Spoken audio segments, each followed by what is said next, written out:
welcome to No Broken Legs. I am your host, Evan Belfiore. It is the new NFL season. 2024 starts in about a week and a half. The Browns had their final preseason game last night in Seattle. Joining me to help you know how to bet the Cleveland Browns this season is Jimmy Champ. Jimmy, how are you? Oh, we're just super excited. All the preseason teams have wrapped up. Preseason games have wrapped up. So now we're going to see what these 53 rosters end up looking like. And just excited for the start of the season. We got, 1 week off, and then week one will kick off. You are 100% correct. Really all we're waiting for is cutdown day. And We'll see who's going to make this team, who's not going to make this team. There are not a ton of position battles. Normally, in years past, we would see the Browns, who's going to be starting because they were super young and they just didn't have a lot of talent. That's not the case anymore. This team does have a lot of talent. Some people say it's the most talented roster in football, or at least one of. Is that how you feel about this roster, Jimmy? No, not even a little bit. How not so? I've watching a decent amount of the preseason games. We know over the last couple of years, injuries have plagued this team, and it just feels like with some of the contracts that the really talented or supposedly really talented players on the roster have, it's severely affected the depth of the roster. I completely agree with that. I also think that the general talent level in the NFL is much higher than it was 5 years ago. I think the Cleveland Browns have a much better roster than they did when they were 1-31, and this is something we talk about a lot, but everybody's better than they were 5 years ago. The level, especially on the defensive side of the ball, seems to really have elevated in the league. Like, looking through, doing all the over-unders, which we'll get to in our next pod, tons of teams have good defenses. Yeah. That's what really blew me away, is even a team like Carolina that I don't think is very good at all, they're at least okay on defense. They're not a complete sieve. Yeah, and I just think, because you hear, as we joked about between ourselves this week, there are places that have the Browns ranked as one of the best defenses in the NFL. And we had the Ringer had them and the Jets as the top two. We find it hard to believe a team that was, while they were good at everything except stopping teams from scoring points on the road, that should matter because that's kind of the most important thing. And I mentioned the Jets at the same time because all of the advanced stats love the Browns and the Jets, and they were both right next to each other at like 15th and 16th in points allowed. Yeah, that's the most important stat. Yes, very, very much so. And I also think there's something with this team that we have seen, especially with Greg Schwartz, and this is something that I think has plagued his defenses over the long haul. They're very attacking, which means they're susceptible to big plays. And that is how offenses are really making bread, is with big plays. Now, granted, Kansas City dinked and dunked their way to a Super Bowl, but they got Patrick Mahomes. That's an outlier. You're not going to be able to do what they do, especially with how good their defense was last year. Because if you go straight by yardage, the Browns were great, but they gave up a ton of points. And late in the season, when they faced teams that had either a good quarterback or a good play caller, or both, they really struggled. And not just against Houston and C.J. Stroud, but against the Rams with Matt Stafford. And I don't think Russell Wilson's that great, but Denver really put a lot of points on them. And Gardner Minshew put a lot of points on them. That's what I was going to say. I mean, if the officials call that game fair, that's a loss. I mean, Gardner Minshew carved them up. This is now our fourth season that we've done this. We started during COVID, right? Yeah, I believe this is 4. So every year, as our preview, we look at the Browns roster, we look at the offense, we look at the defense, we look at the front office, we look at the coaching staff. Where do you want to start, Jimmy? Which of those areas? So I actually want to start with a specific position group on defense that's not linebacker, if that's okay. Yeah, let's start on the defensive side of the ball. So I would like to start in this vaunted defensive background. So, I'm told the defensive back room is one of the strong suits because of Denzel Ward, but who knows what that's going to look like with the concussion. Yeah, number 5 that we know about. Grant Delpit very good. Emerson was very good last year. But, as offenses have evolved and go to more spread looks, that brings more cornerbacks on the field. It was like a given every team we played in the preseason went, spread them out, attack the slot cornerbacks up the seams. They cannot defend it. And in fact, the Browns could not defend it. And those weren't all guys that were going to be cut. Those are guys that are going to be on the field in spread offense, 5 wide receiver, 6 wide receiver sets. And offenses just attacked the seams where those cornerbacks were. You're never going to move Denzel inside. You're never going to move Delpit inside. And that could be a real problem because we know, JOK is not a cover guy. He's an attack guy. We don't have linebackers that can help out there in any way, shape, or form. So, that is a concern for me because it was clearly something the coaches of the other teams they played against in the preseason went, that's how we can score points right now. And all 3 teams did it and did it super successfully. And I am 100% concerned about that. Didn't even mention Greg Newsome. Nope. Why? And you didn't mention the guy that I think's key to stopping the seam routes, and it's a guy they brought in here to stop the seam routes, and that's Juan Thornhill. Yeah. He's just not good. No. He's just not. He gives up a ton of big plays. He looks a lot like JJJ that, went back to the Rams and looked playable again. Yeah. So I don't know if this is an issue with the linebackers not being able to help the safeties not being able to help the linebackers. Just in general, I think Grant Delpit can play when everything's in front of him, but we see it all the time when he's got to play behind, when he's got to play deeper in coverage, he's definitely susceptible to being beat. Juan Thornhill's the same way. Andrew Berry just seems to have a hole at that position.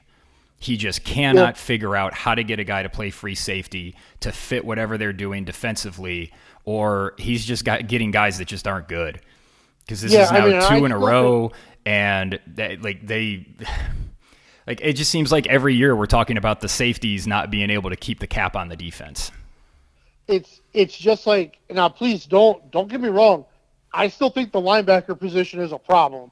We'll get there next. I still don't think we're ultra talented there, but I think, much like a couple years ago when, we got a lot of pushback from some people that listen to our pod, the people Browns fans we communicate with in groups that said, we were being overly harsh of the defense. It was like, it doesn't matter how good some of the players are when there's a guy like Taki on the field that the other offensive coordinator can just circle and go, it doesn't matter. Let Myles Garrett come. We'll throw the ball right behind him and attack Taki. It doesn't matter. Yep. I feel like that's what it looks like right now for offenses. That's what the seam is going to be like, and that's scary because there are a lot of great slot wide receivers in the NFL, and that's a throw a lot of quarterbacks like making. So I think it is a huge concern, and I am worried already. Especially with Ward out. Yep. It just creates another hole. Now you've got Mitchell, Hardy, and Brown are going to have to step up. I don't trust any of those guys. I don't trust Newsome. And Delpit and Thornhill are just rough in coverage, and I guess that leads into what we were talking about with the linebackers. I like JOK. He was great last year. He gets a contract extension.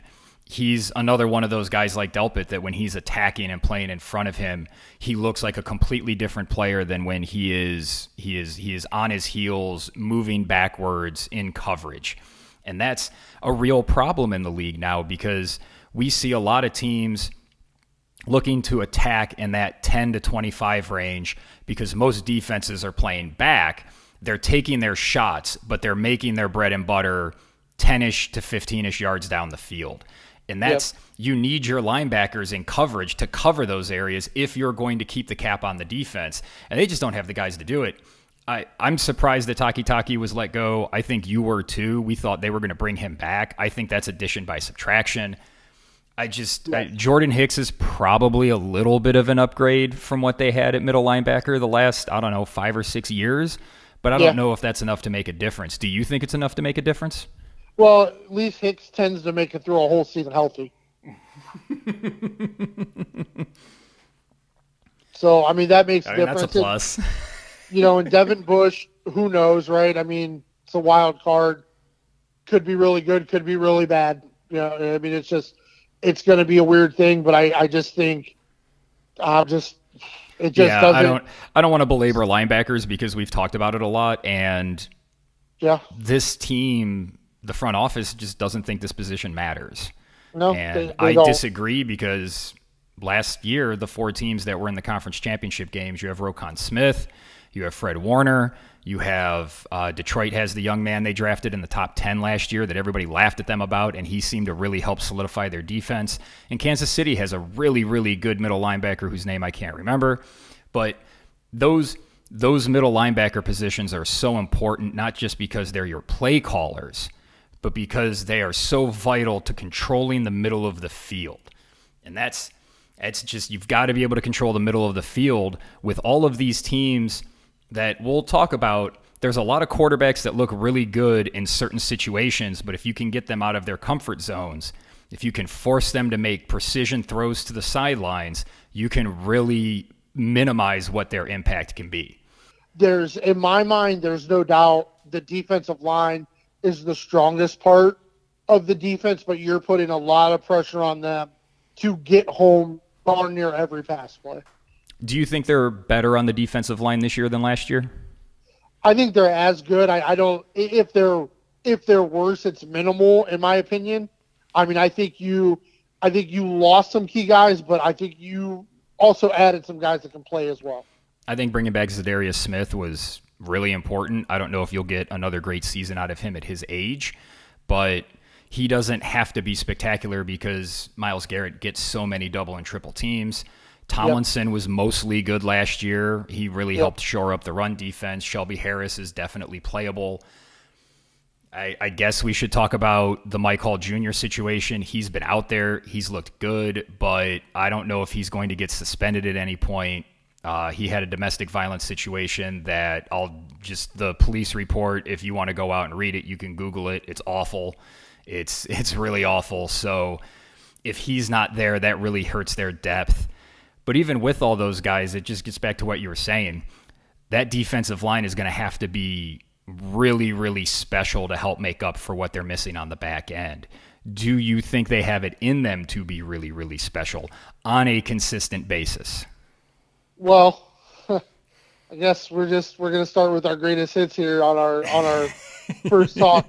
We know there are going to be games where Myles Garrett is absent, plain and simple. Like, it's what it is. Really good offensive coordinators tend to just run plays right at Myles Garrett, and when they pass, they throw an extra body at him. He doesn't normally get through it a lot of times. But I think the defensive line, for the most part, can be special.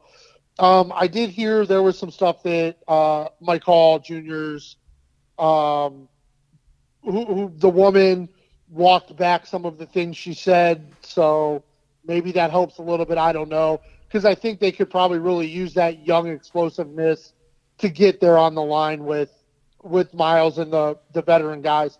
I think they can be special, but I think the problem is they're going to have to be special every week, and I don't know if they have that in them.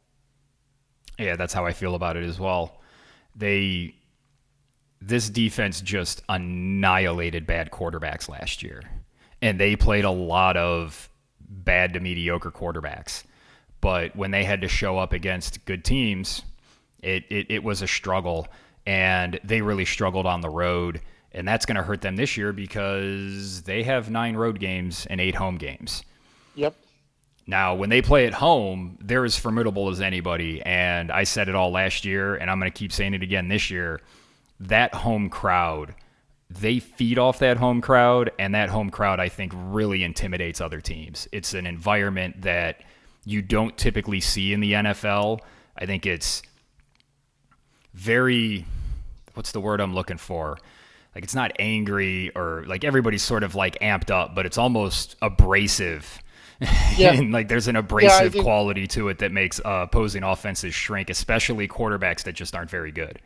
Yeah, I think there are only a handful of stadiums in the NFL that have a crowd base that gets like the Browns do when things are even remotely good. And it's absolutely a weapon. just as it is in Seattle, just as it is in Kansas City. It's an absolute weapon that they used great last year, and hopefully it'll carry over to this year. Just to put a bow on what we saw with the defense, they gave up just under 4,600 yards. That's about 270 a game. 164 through the air, 105 rushing. I think those numbers are slanted because they had the Ryan Tannehill game, they held him to 90. The Houston game where they played their backup, I don't even think he had 20 yards passing, did he? No, I don't believe so. Yeah, so you get these skewed results that really pull those numbers down. The 105 on the ground worries me, and the fact that they gave up 21 points a game, that also worries me. They were just a middle-of-the-pack defense when it came to scoring, and they're going to have to be better than that because I think they got a lot of problems on offense, Jimmy. And if we're going to talk about the offense, we have to start where we always do at quarterback, and that's Deshaun Watson. He just hasn't played. And now he's got general arm soreness. They held him out last night. Is there any – there's a lot of hope that Deshaun Watson's going to be better in this new offense. Maybe that's where we should start. What do you expect from this new offense? I don't know because none of the pieces that they're expecting to play in this new look offense really played in the preseason, so it didn't look any different. Well, I mean, they've put a new offense in, I feel like, every year for the last decade, and the offense always looks the same. Yeah, I mean, I feel like it didn't look any different. I mean, the words out of camp are, more spread look, more dynamic look, but the words out of camp have also been Deshaun has looked great in the short to intermediate, but the deep balls still seem to be struggling a little bit. Yeah, choice routes. It's all about the choice routes, Jimmy. Which it feels like a problem. But you and I talked because we were very curious about the decision to not play Deshaun. There was a lot of Cleveland media, Cleveland fans that said, whatever. So what if Deshaun doesn't play in the preseason? What is 15 snaps going to show? And why would we play Deshaun behind this patchwork bad backup offensive line? But it's quite possible those 5 guys that started last night could be the 5 guys that we're rolling out in week 1 because we just don't know about the health. I guess Bitonio will be there, so you have Bitonio instead of Zenter. But, yeah, and that helps a little bit on the left side, but you could see it last night. One-on-one on the outside at the left tackle, that's a problem. Yeah. Well, it wasn't just on the left tackle. I mean, it was all over the line. Like, it was... The center was getting pushed back. Yeah, it was ugly.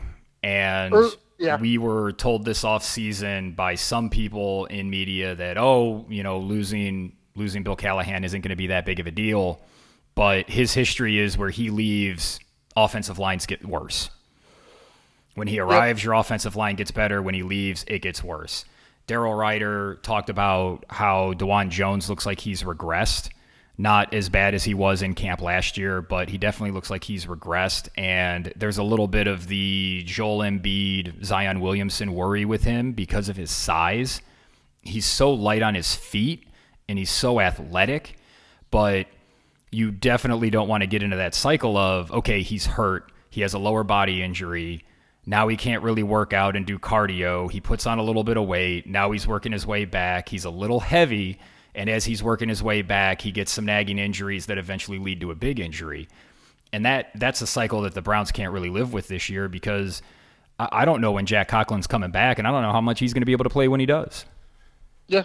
No, I mean, I totally agree. I think, the quarterback and the offensive line are going to be tied together so much, especially if you're doing more spread offense, you're doing less max protect, you're expecting a timing passing game, which comes from clean pockets. And we also saw last year Deshaun was a little bit gun shy of taking hits.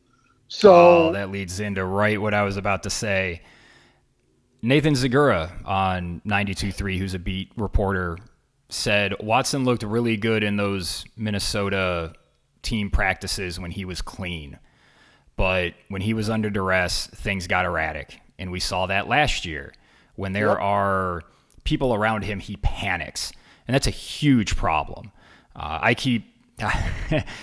Our listeners will know that I mentioned the jump pass play against Tennessee where he's got to be able to just leak out and either run or dump that off to the running back, but force that defender to make a decision instead of throwing a really, really bad jump pass that looks Brandon Whedon-esque.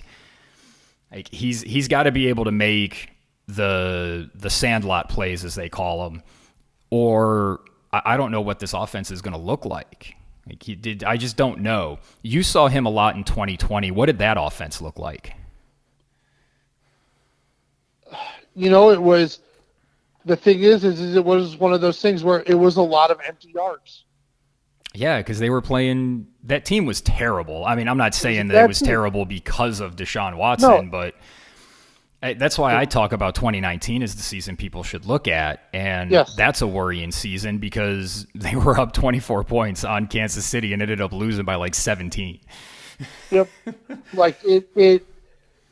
Deshaun Watson once upon a time was one of the more – electric quarterback in the NFL, but much like we talk about, the quick turnaround, the quick evolution, the quick betterment of the league, he's probably not that anymore, and I think the thought for the Browns organization is if Deshaun Watson could be a overall top 12 quarterback in the NFL, this is a Super Bowl caliber team.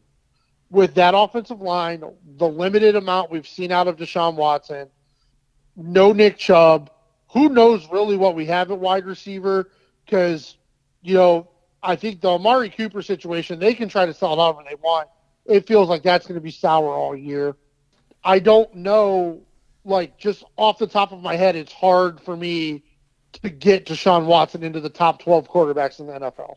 I was thinking about this looking at Arizona. And Kyler Murray's a guy that everybody talks about his talent, his raw talent, his ability, the way he can make sandlot plays, but sometimes he seems to struggle within structure. And I think we can say that about Watson because he tends to hold the ball a little too long. Defenses have adjusted to athletic quarterbacks. Yep. They're used to going up against Josh Allen, Patrick Mahomes, Kyler Murray. Deshaun Watson's been in the league a little while. Lamar's out there. And now you got guys like Anthony Richardson. I don't think Daniel Jones is long for the world, but he is a bit of a threat with his legs, not his arm. Dak can move a little bit. Even, we saw it in the Super Bowl. Brock Purdy can move a little bit. Yep. So the ability to do those sorts of things isn't as rare as it used to be. So defenses are used to seeing it. And all of these guys that are playing defense now, they've grown up playing quarterbacks that can do that. Whether those guys, didn't play beyond college or high school is beside the point.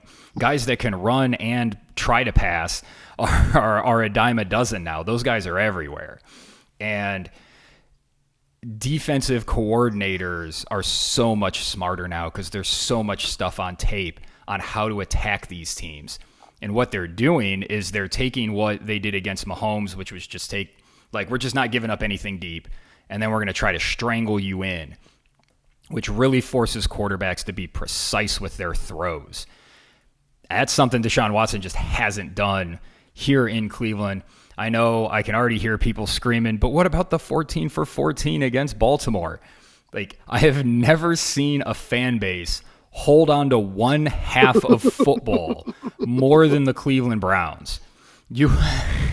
The same fan base that wanted to ignore Baker's good play in 18 and 20 and just focus on how he played when he was hurt now want to only focus on one half of football. Against a Baltimore team that honestly was up big, I think they thought they had that game in the bag and they let off the gas, and before they knew it, all of a sudden they were in a dogfight. So that's what I think happened with that game. So Watson's got to go out there. He's got to prove it with a bad offensive line. They faced some good defensive lines at the start of the season. And I guess we'll get to the over-under stuff in the schedule. But I don't know what's going to happen at running back. I don't know what Ford is. I know he had a couple of decent games, but, he sort of petered out as the year went on. Foreman doesn't look like he can stay healthy, which is a bummer because I kind of like him, especially as a backup, and who knows when Nick Chubb comes back. Yep. What are you expecting out of this running back group? I agree with all of that. It feels very uncertain. I'm a fan of Foreman. I think he's a good player, but even for himself, like last week, when he did interviews last week, he was confused about what his role with the team was. Like he himself said, I have no idea. There's no real conversation about what it's going to look like when we get to real game. That's a problem. So it just feels like between Foreman, Ford, Pierre Strong, Nyheim Hines, like, is there a healthy guy that you can just turn around and give the ball to get 3 yards? I don't know. And that's a big concern because the last thing Deshaun Watson needs to face is a defense that knows he's dropping back to throw the football. Yeah, you've got to be able to keep defenses on their toes, whether that's we're going to throw passes short and long, or we're going to run the ball and throw intermediate routes, or we're going to focus on the middle of the field or the outside. Like, you've got to make defenses make split decisions in a moment. And this offense, as it looks, it doesn't look like it's ready to do that. And you started talking about the wide receivers. Let's just get into that now. The Amari Cooper situation, I think, is a mess. They trade for Jerry Jeudy, which they didn't really give up anything for him, so that's perfectly fine. No problem there. But then you sign him to a $20+ million or a $20 million contract that I don't understand why you're paying him and not Amari Cooper. And on top of that, Amari Cooper's name was in the trade rumors for Brandon Ayuk. So I don't know what Cooper's headspace is going to be like. We know Jerry Jeudy is another one of those guys that has all the talent, but he doesn't seem to be able to put it together. You had mentioned something about Mike Vrabel getting in Judy's ass. Can you share that with our listeners? Yeah, so you've already, if you followed along with the Jeudy trade when it happened, a big NFL analyst who's on a lot of the stations, a lot of radio, Mark Schlereth, who is a Broncos guy. He's, member of their media. He couldn't have been happier to see Jerry Jeudy go. Yeah, he was not a fan. He could not have been happier to see Jerry Jeudy go. And there have already been reports in Browns camp of Mike Vrabel getting on Jerry Judy's ass for not hustling. And if the play wasn't called for him, lollygagging, not running routes hard. Like, that is a problem. And that was the exact problem Mark Schlereth said the organization had with him, which is why they're willing to trade him for nothing. Yeah. And why? I mean, I don't. They're rewarding the guy that has all the baggage, and they're not rewarding the guy that just works hard and just had the best season a Browns receiver has ever had. Yeah, it's weird and it's scary because I do think Jerry Jeudy is super talented. Like, I mean, when he flashes, man, he flashes, and he can be great. And if you can get Deshaun Watson to make some of those off-script plays, those sandlot plays where Jerry Jeudy's just out there just being more talented than a cornerback, it could look great. But I just don't know what it's going to look like. And then, you continue to go through that room like it gets pretty sparse pretty quick. I mean, there's no reason to have any trust in Elijah Moore. No, I don't. That has been a complete bust. I think all of his stuff last year was empty yards. I do like that they went away this camp from all of the razzle-dazzle plays with him. They showed it a lot in training camp and stuff, but then when they got into the games, whenever they tried it, it was a disaster. Yep. I have liked this camp. I've liked what I've seen from Cedric Tillman. Yeah, I mean, he's a guy. He reminds me a lot of DPJ. I think if he gets a lot of playing time, he'll put up yards because he can catch, but I don't think there's really anything special about him. Yeah, I don't know. He seems pretty fast with the ball, and I hope, and me and you were kind of talking about this a little bit yesterday, I kind of hope they keep Jamari Thrash over David Bell on the active roster. I think Thrash. Well, they're saying they may keep 7 receivers, and if they keep 7 receivers, that'll be, I'm looking at the depth chart right now, Cooper, Darden, Elijah Moore, David Bell, Jeudy, Tillman, and then Thrash would be the 7th, because I don't think they're going to keep Woods, Prochet, or Brown. No, like, but I've liked what I've seen from Thrash. I've liked what I've seen from Tillman, but there's just no real reason to trust more and to trust Judy yet. Hopefully that'll change. But the Amari Cooper thing, you just wonder with the way this offseason has gone, like, they go out week one and, well, we'll talk about week one when we get there, but I feel like Dallas's defense is going to dominate that football game. And let's say week one goes really poorly, and then Amari Cooper goes to the trainer and says, oh, man, got this hamstring, man. I don't think that's – well, Cooper does get beat up. He gets beat up, and which is probably why they don't want to sign him to a $28 million deal. And you would say, well, that's not Amari Cooper's style. He's not that kind of guy. But what the Browns have put him through this offseason can turn somebody to that kind of guy. I don't understand why the Browns can't sign Cooper to something like the Mike Evans contract. 2 years, $52 million, $35 million guaranteed. Like, that's a perfectly reasonable deal. That's just $26 million a year. I mean, fuck, you're paying Judy $20. I mean, you can get off of that deal next year. I mean, this team doesn't care about dead money, so what's the difference? And if Watson's bad, they're talking they may end up dropping him, which I have some thoughts on that when we get to the front office. But if it all falls apart and they end up in cap hell next year, then what's the difference? Who cares? It's another like $20 million. Right. So the concern, and I think the concern comes from, I'm not sure Andrew Berry understands how bad he is at evaluating and drafting wide receivers. Well, he certainly keeps taking his shots. Because every other team can seemingly get this position right around the league, which is a big part of that. Well, offenses around the league are better because there's more pass catchers and other teams seem to get it right or know how to use the pieces they have, which the Browns don't seem to be able to do. So I wonder if Andrew Berry just thinks, well, I don't need old Amari Cooper. I've got these young guys I've drafted that are going to be fine.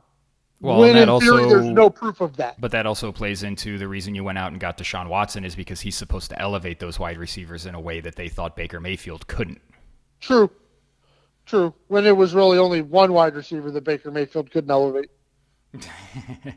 And I went back and looked at the numbers from 2019 when they had just a disaster with Freddie Soup Kitchens as the play caller who was calling plays that they hadn't even practiced. And obviously the interception numbers were eye-popping, but he threw for 4,100 yards that year.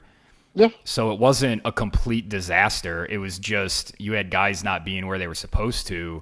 And I really think Baker vindicated himself last year. When you give him a quality top-flight wide receiver, he can make a connection with that guy, and they can bail you out of a lot of things because Tampa was really bad running the ball last year. They were one of the worst teams in football. And Baker was able to just throw passes towards Mike Evans, and Mike Evans was able to go get him because Mike Evans has been doing that forever. He made Johnny Manziel a first-round pick. That's how good Mike Evans is. Amen to that. I don't think Cooper's quite that good, but he's, maybe half a tier to a tier below that, and he's still a really solid player. I don't know. I mean, he got Joe Flacco a Comeback Player of the Year award. So. That is a good point. Some of those catches were otherworldly he made last year. Let's briefly talk about special teams, which is we don't really have to spend a lot of time. I think Dustin Hopkins is a good kicker. I think we'll see what happens with the new return rules. I'm still skeptical about how these new rules are going to play out. I think there's a lot of teams that are just going to kick the ball out of the end zone and start at the 30 and not worry about it. We'll see if that rule gets changed. I think that would be crazy for them to change that rule right before the season, but I don't know. They don't care what I think. What do you think? Yeah, no, I think good. I think it'll be fun to watch because I think the way the kickoffs are going to work is going to evolve as the season goes along, where teams figure out how to exploit it. I think if there's any way they figure out how to exploit it, it's going to result in returns that like less explosive returns. Yeah, but I think because if there's a lot of explosive returns, they're just going to kick it out of the end zone. They're not going to take the risk. That's NFL coaching 101. Don't take the risk. Yep, it's true too. So it's going to be interesting. But no, I agree with you. Hopkins is fine. I will say, man, Bojorquez punting the shit out of the ball in the preseason. So he's ready to go. Our long snapper's ready to go. No idea who our return man is. Well, it's listed as Pierre Strong and James Prochet, who, if they keep him, then I don't see how they keep Bell and Thrash. One of those guys has to go. Prochet's not going to make the roster, and Strong's not healthy, so I don't know who the hell the returner is going to be. Well, after that, it's Jerome Ford, Darden, and then Hines. There we go. Maybe we'll see Elijah Moore back there.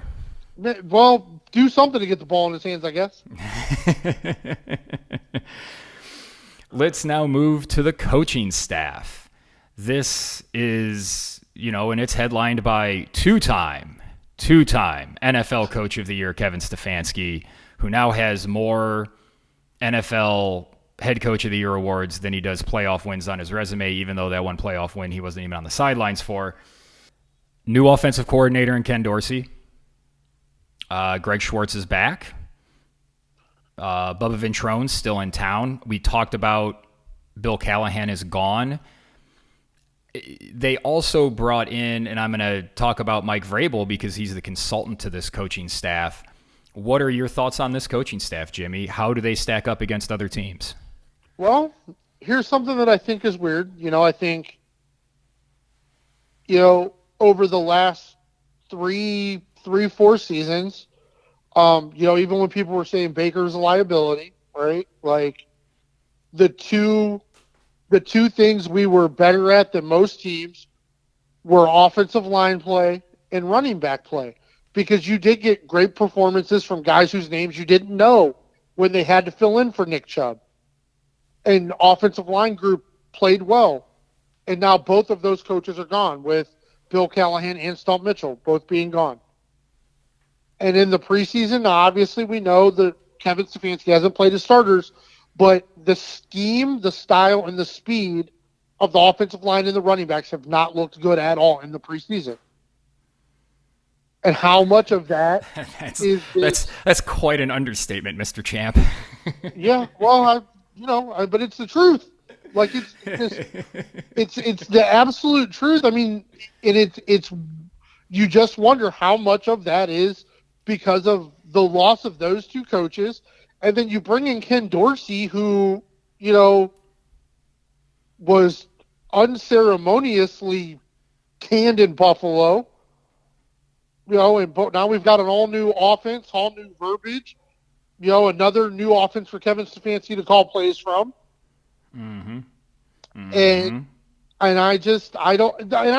This is just myself personally coming from, the professional worlds I've came from, like if the person that is underneath me at my job is somebody that I have trained and I've brought along and I like working with, I feel totally comfortable with that.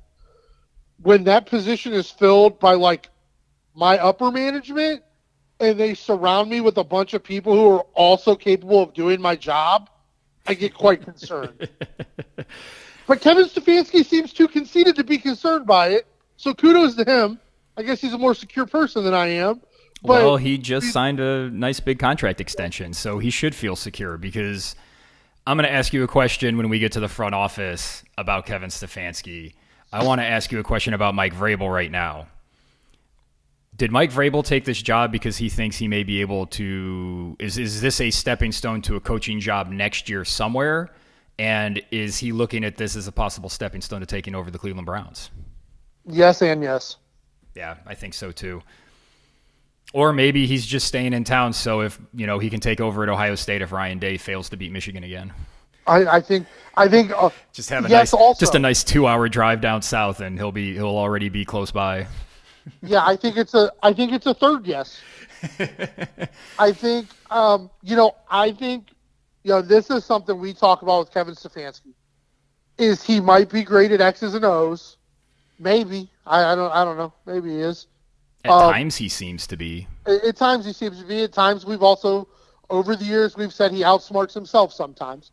And he's shown that he can win games with, maybe less than stellar talent. Yes. I think he definitely proved that last year. And I definitely think he elevated Baker's game as a quarterback. Yeah, I for think sure. that's very true as well. So let's give him some kudos for those. Yes, absolutely. But we also think at times he's too cool, too calm, too robotic, too analytical.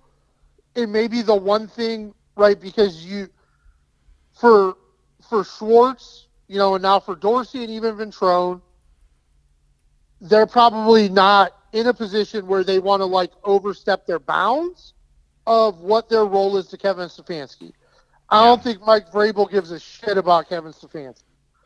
And I think if Mike Vrabel sees something during a game that needs yelling, Mike Vrabel will happily yell. And I think that is something that maybe the coaching staff needs, maybe the team needs. They just maybe they need that. Maybe they need that guy that's not afraid to be like, "Yo, Deshaun, that was horrible. That was shit. Yeah. What are you doing?" And maybe the same thing to Myles Garrett. "Hey, Myles, you gonna fucking show up today, dude?" Yeah, it has been jarring to see how people react it has been jarring to see how different everybody expects this coaching staff to behave towards Deshaun Watson as opposed to how they were expected to behave towards Baker Mayfield. It was always, you got to light a fire under his ass. You got to challenge him. You can't let him get complacent. And now it's, you got to coddle this guy, and you got to bring in this guy because, he can do an offense that's better designed for him. And you got to bring in all these weapons for him. And you got to make everything perfect for him, even though you paid him a ton of money and traded a ton of picks for him. It's just very jarring to see how different people expect the coaching staff to treat these two different quarterbacks. It's really odd. I wonder how things would have been if there was a little more, what I really wonder is what would have happened if they had been a little more supportive of Baker. And I wonder what it would look like now after they traded for Watson if they had done a little more challenging him. No, I agree. I agree with that. But to answer your question about Vrabel, I think Vrabel is in Cleveland to still be in the coaching circles, to still be there, and to just stay sharp and stay ready for when a job opens up. Yeah, because he wasn't going to go be a coordinator somewhere. He's a head coach. No, he's a head coach. But I'm sure. Well, hell, I talked about it last year. I think all the coordinators last year wondered if they were going to end up with Kevin Stefanski's job. So, they bring in Ken Dorsey, and here's my worry with Ken Dorsey. The Bills' offense looked a lot better when he left. Yeah. When they stopped asking Josh Allen to be Superman 70% of the time. Yeah. And they switched up their offense with their new play caller, whose name eludes me at the moment. But that new play caller leaned a little bit more on the running game. He simplified things, I think, and only asked Josh Allen to be Superman maybe 20% of the time. And I worry that this offense is going to be, hey, Deshaun, go make a play 70% of the time. And if that's the case, this offense is going to be in trouble. Right. And mind you, he couldn't win with Josh Allen doing that, and Josh Allen is superior to Deshaun Watson. Yeah, he's a better athlete. He's bigger. He's a better thrower of the football. So maybe they both have their accuracy issues at times. But, yeah, we didn't even talk about how they're going to keep any of these guys healthy. So we talked about the worry about the lack of depth. Let's now talk about the front office here before we play the schedule game and give our picks on what we think the Browns will do this season. Andrew Berry, limited resources in the offseason. We talked about him going out and getting Jerry Jeudy. How do you think he goes out, he drafts Michael Hall, who now has whatever issues he has. He did at least try to address that defensive line position. How would you rate what Berry did this offseason based on the somewhat limited assets they had available to improve the team? If they wouldn't have immediately extended Jerry Jeudy, I would say it was very well done. Yeah, I agree with you there. I think that was just that was a big step back, I think.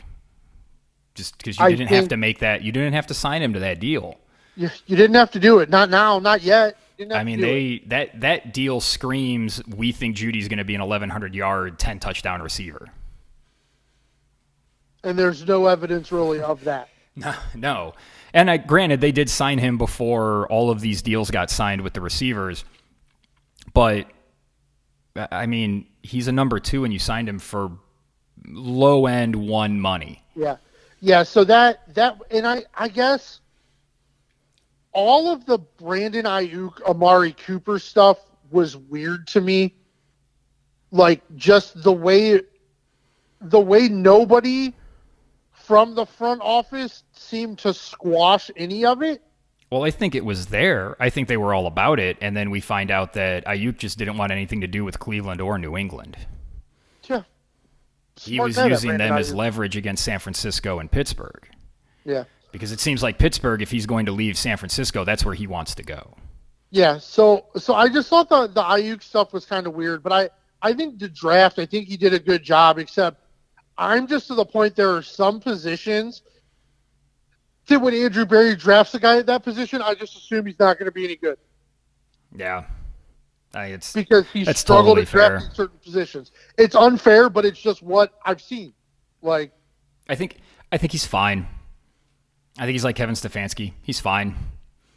He's not a disaster like we've seen this organization have over the last 25 years. He's not totally incompetent. I think he's competent, but competency doesn't consistently win in the NFL. It gets you to 7 to 11 wins depending on what your schedule is, but it doesn't get you into the playoffs on a regular basis. It doesn't get you winning playoff games. It doesn't make you competitive against the best teams in the league. Yes. Yes to all of that. I think that might be the biggest thing for Barry and Stefanski, and I think it's maybe part of the reason why the Browns fan base, the majority of them, are so behind them, because we are competent enough to finally just beat bad teams, and we're not the bad team. But then when they play a good team who's prepared for a game, they still aren't at that level. Yeah. Yeah. So let's get into the numbers. The Cleveland Browns season win total sits at most places at 8.5.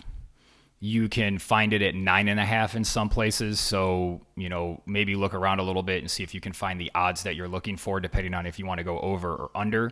If you're going to go over, I would suggest the 8.5. If you're going to go under, I would also suggest the 8.5.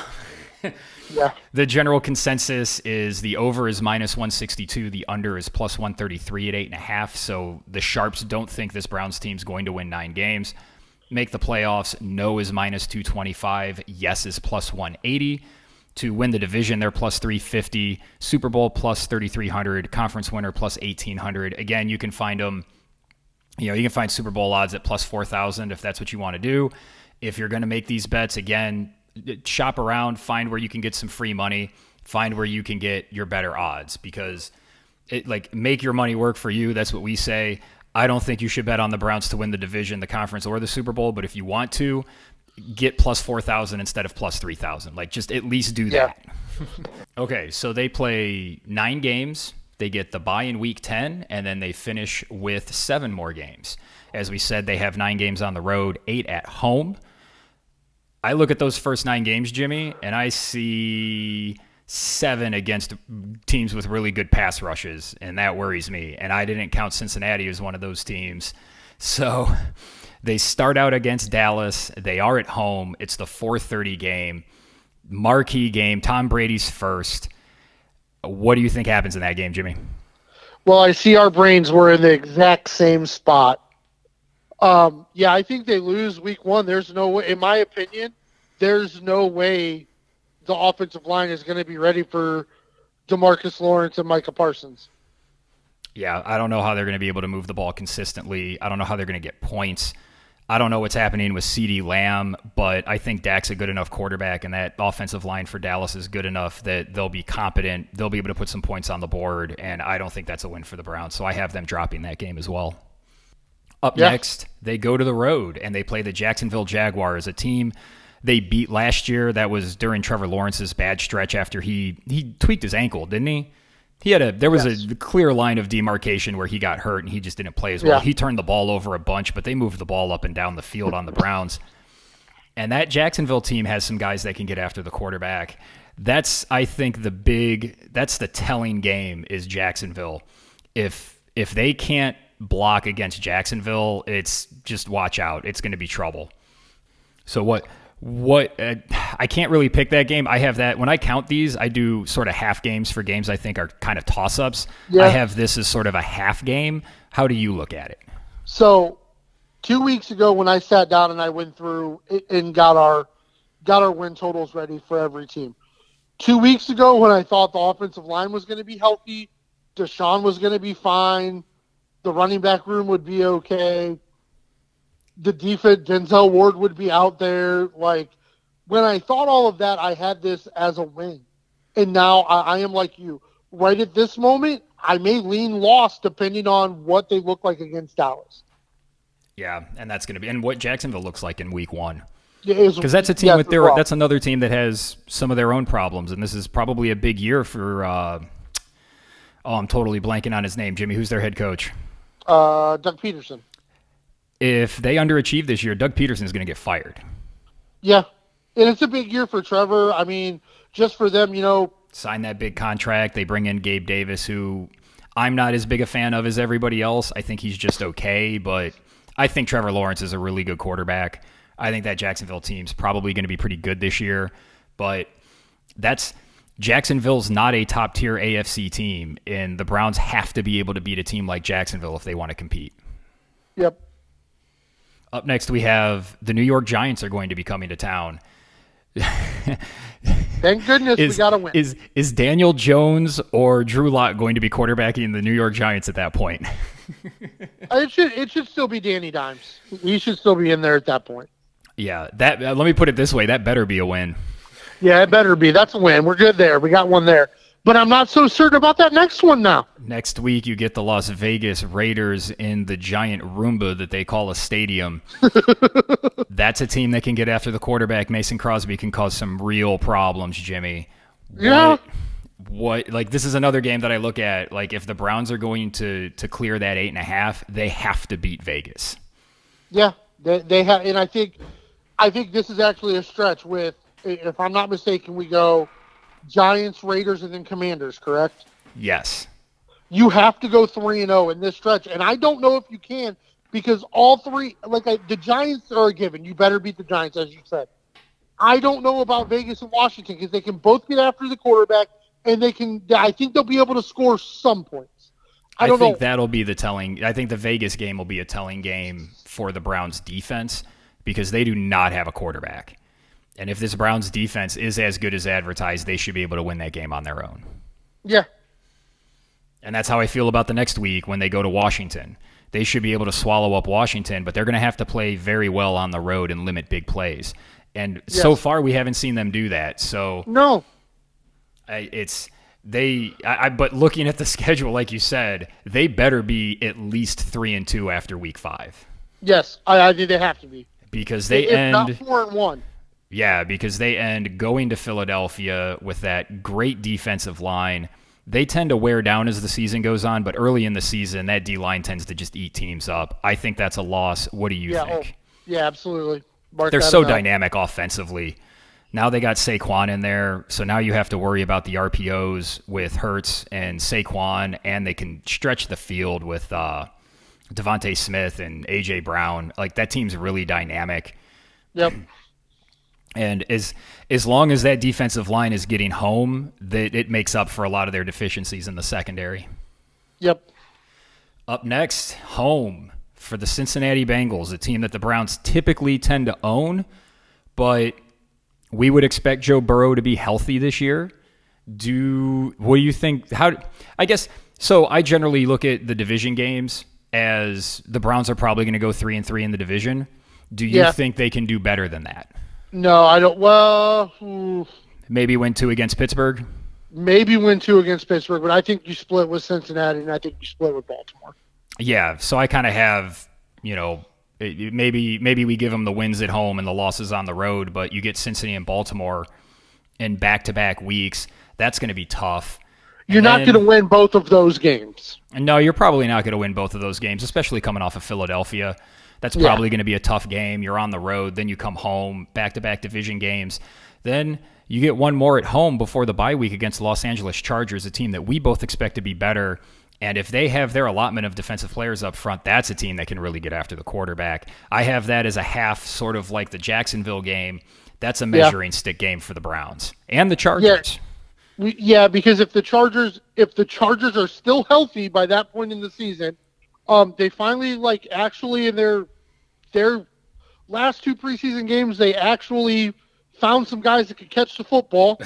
They made some good plays. So you got some weapons. You got some weapons for Herbert. I don't mind what they did at running back, but if their front end and their back end are healthy on their defense, still at that point, sometimes they are, sometimes they aren't. I agree with you. That's a tough game for. That game becomes tougher. Lean to that being a loss because Jim Harbaugh is a really good coach. Yeah, and it feels like he's going to find ways to attack the Browns that Kevin Stefanski's, I know what you know, that we know, that they know, that everybody else knows, but nobody knows, but I'm going to be sneaky. Exactly. And Kevin Stefanski's going to have to outcoach Jim Harbaugh, and I don't think he can. I just don't think he can. I agree. So you get the bye at week 10. Very fortuitous to get the bye because the schedule does them no favors at the end of the season. They come out the bye. They go on the road to face the New Orleans Saints, who I think the New Orleans Saints are a vision of the Cleveland Browns' future. That is a team mired in cap hell. They keep pushing money down the road, and they keep not quite having enough to be really competitive. So that's a game again. Like the Browns better win that game. Yeah, I certainly have that as a win. Then you have a really this is just a brutal 4-game stretch, really 5-game stretch. Thursday night, short week. Pittsburgh comes to town. You know that's going to be a really tough physical game. You know, we'll give them a win there. But then you travel to Denver the next week. It's a Monday night game. Then you get Pittsburgh. So this Pittsburgh at Denver at Pittsburgh, it's going to be tough to win 2 of those games because Pittsburgh beats you up, man. Yep. And yes. And again, I want to say that Denver game, they need to win that. But like Sean Payton just coached circles around Stefanski last year. And at elevation on the road, that defense looked very pedestrian in the second half against Russell Wilson. Yep, and Denver looks good in the preseason. Bo Nix looks like he may be a little bit of the real deal. It was a lot of dink and dunk, but they were successful doing that last year, and I don't think Sean Payton's afraid to do that with Bo Nix. No. I don't think he's afraid to do that and then lean on the defense and lean on the elevation to wear teams down and win games. Yep. So then they go to Pittsburgh, and then they host the 2-time Super Bowl defending champion Kansas City Chiefs. I don't know, man. I don't know how that's going to look when Kansas City now seems to have some explosive guys that can beat you downfield. That looks like it could be a rough one. Yeah. Oh, that's a loss. Yeah, and that's the game I'm sure a lot of Browns fans have circled. If they want to be somebody that's competitive, that's a game they've got to be able to at least be in. And then, man, you go to Pittsburgh on a short week, then you travel to Denver for elevation, then you go to Pittsburgh again, then you play Kansas City, and then on a short week you get the Bengals in Cincinnati. Man, that's just that 5-game stretch. If they're going to hit the over, they're going to need to win at least 3 of those games, and I don't see how they do it. Do you think they can win 3 during that stretch? I want to believe they can. I mean, you kind of hope by that point you've got Chubb back at that point in the season. You hope the offensive line is figured out. You hope the defensive back room is healthy. I mean, it hinges on a lot of health and a lot of. But even if Chubb's back, are they going to give him enough carries to help decide games? Well, that's always been our complaint. Yeah. So I mean, he's their best player. And we never give him enough carries. I know they have Myles Garrett on this team, and Myles Garrett's good, but he's not nearly as consistent as Nick Chubb is when it comes to being great. Yes. And like you said, they don't give him enough carries. Let's not put the ball in the hands of our best player. fucking A, Jimmy. They're still doing it. Like, why? I just know that it's going to be like week 30. They're going to be in that stretch, and it's going to be week 14, and they're going to be on the road in Pittsburgh, and they're going to lose that game in a close battle. And we're going to be sitting there looking at it like, well, Nick Chubb had 8 carries for 74 yards. I'd be like, man, I don't know, maybe give him the ball some more. Yeah, I mean, I guess it just comes down to, what your season expectations are. So many people believe this is a Super Bowl caliber team. So many people believe in Kevin Stefanski as the 2-time coach of the year. They believe in Andrew Berry. They believe in Myles Garrett. They believe in what Deshaun Watson can be. And so I guess you have to believe they can win 3 of those games. The penultimate game of the season in Week 17, the Miami Dolphins come to town, and this was a game that I saw we knew was going to be on the schedule. The fact that they get it home late in the year really is just a huge advantage because Miami plays so poorly in the cold. So if it is cold, if it is snowy, this is a game they have to win. I think it's a toss-up, but it's a game they have to win. I think it could very well be a game that could be like for one of the last wild card spots. Maybe. Like I think it could be a very important game for both teams. I have it as a win right now. We'll see how it goes. I have it as a win because Miami struggles so much in the cold, and they struggle so much against teams that are at least decent to better. Yeah. And then they finish the season in Baltimore, which who knows if Baltimore is really good? Maybe Baltimore is resting guys, and the Browns can sneak a win there and sneak into the playoffs. But I look at their schedule, Jimmy. It's 8.5. I have them on the under. What do you have them at? Yeah, like I said, 2 weeks ago I had them in the 10 to 11 range, but right now I think I feel right at the moment I'm more comfortable with the 8 or 9.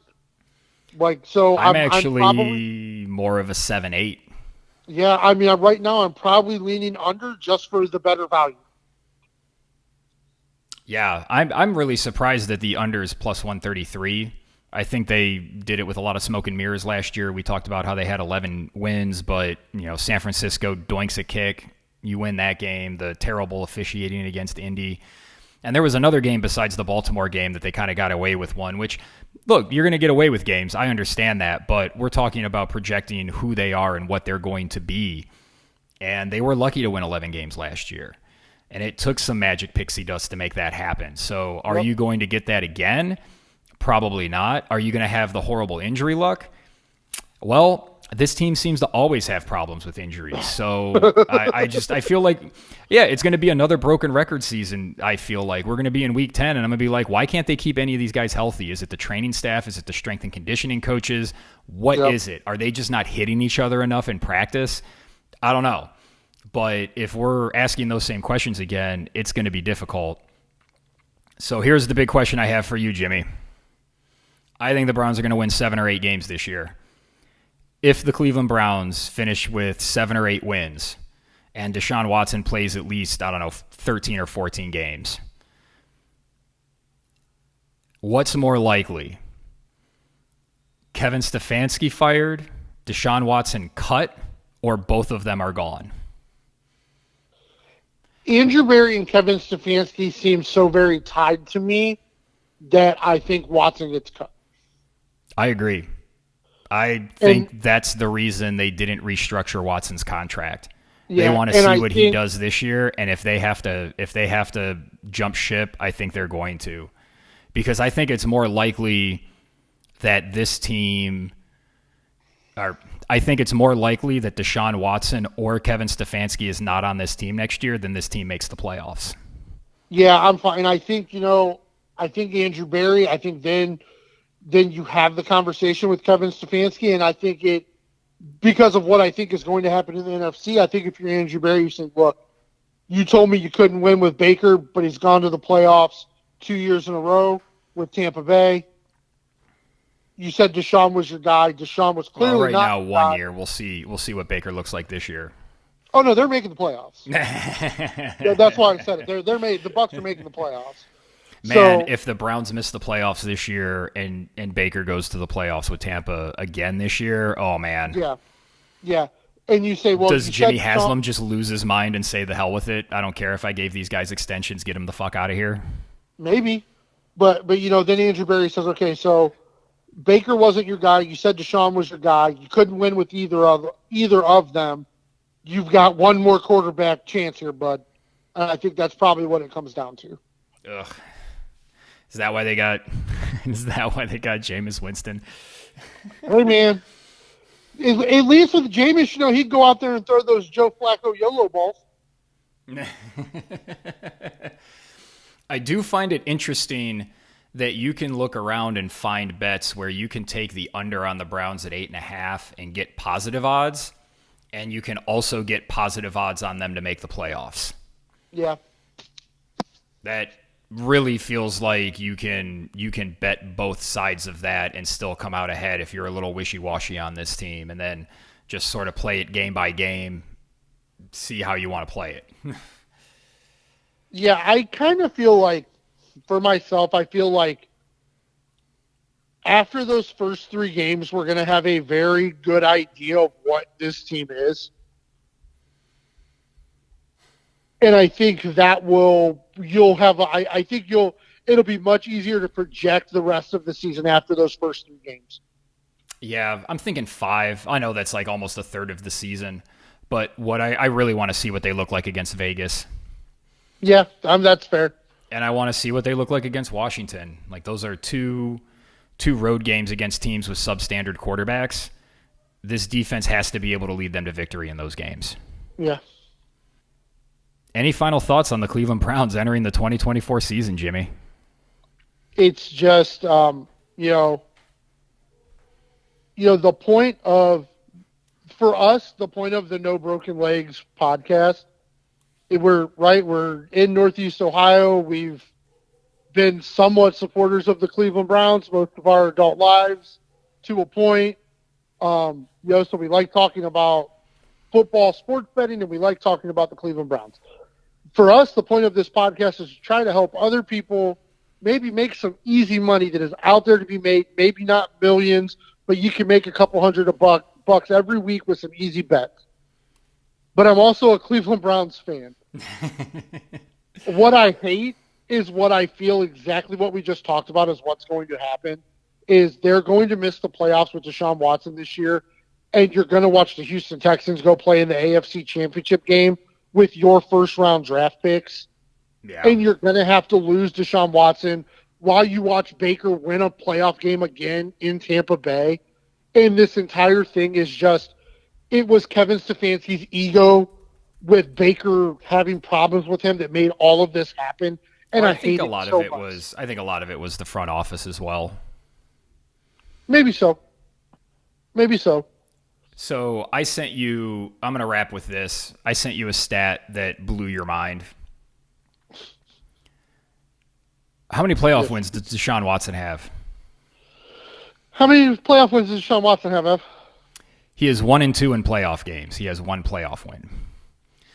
Baker Mayfield after last year is 2-2 in playoff games. He has 2 playoff wins. Which is, hey, that wasn't what blew your mind. What blew your mind was Baker has 2 playoff wins, which is the same number of playoff wins as Jalen Hurts, Lamar Jackson, and Dak Prescott. That's what's crazy. And we'll get into it when we do our AFC and NFC previews for the rest of the league and we do all our over-unders. But I think the prevailing conventional wisdom of what makes a quarterback good is horribly skewed. I think that what it takes to win in the regular season and what it takes to win in the playoffs are 2 different things. The NFL is becoming more like the NBA. The talent has become so good that everybody can kind of beat anybody on any given day, but a lot of it is because the best teams hold stuff back. We saw it with Kansas City. Oh, we're just not going to have Travis Kelce lined up in the tight end spot blocking until the playoffs when we need to be more dynamic and we need to have a little more variety in what we're calling. And now all of a sudden, Travis Kelce I thought he was done. Like, I really thought that his days as an elite pass catcher were done, like, by week 10, 11. And then all of a sudden, now they're running different routes for him. He's coming off the line instead of being split wide, and he looks like a totally different – he looks like the player we saw for the last decade, who's one of, if not the best tight end in the history of the game. Or that random play where they're absolutely sure it's going to be the play action boot to Kelsey off the line, and he just seals the edge, and Pacheco just runs right behind him. Yeah, and I don't see the Browns being good enough to hold stuff back that way.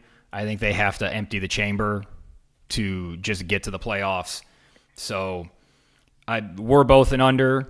We have the rest of the league to get to. We'll get to that at some point. But for right now, Jimmy, thank you for joining me, talking Cleveland Browns. It's great to have football back. Man, it's so great to have football back, and there's no place I'd rather be, brother. And I would like to thank all of you for listening. This is the first of our podcast, as I said. We'll do our complete over-unders for the AFC and NFC coming up soon. We will also begin doing our weekly picks podcast because the NFL season starts in like a week and a half. How quickly things happen. So, thank you for joining us. For Jimmy Champ, I am Evan Belfiore. We are excited for another season of NFL football and another season of no broken legs.